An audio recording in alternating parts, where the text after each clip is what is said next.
கர்த்தர் ஏன் பார்வோனின் இருதயத்தையும் பார்வோனின் ஊழியக்காரர்களின் இருதயத்தையும் கடினப்படுத்தினார்? இதற்கு பதில் காண யாத்ராகமம் 10வது அதிகாரம் 2வது வசனத்தை பார்ப்போம்.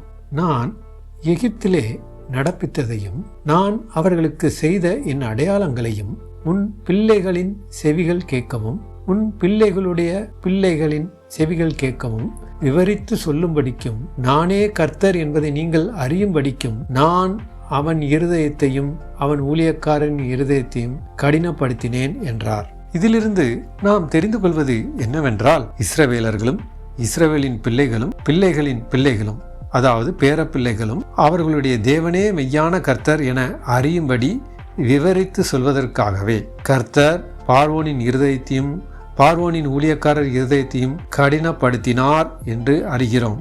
ஆம் பிரியமானவர்களே, கர்த்தர் பரிசுத்த வேதாகமத்திலே இஸ்ரவேலர்களுக்கு செய்த அற்புதங்களையும் நம்முடைய வாழ்க்கையில் நமக்கு செய்த அற்புதங்களையும் நம்முடைய பிள்ளைகளுக்கும் நம்முடைய பேர பிள்ளைகளுக்கும் விவரித்து சொல்வோம். நம்முடைய கர்த்தரே மெய் கர்த்தர் என்பதை அவர்களும் அறிந்து கொள்ளட்டும்.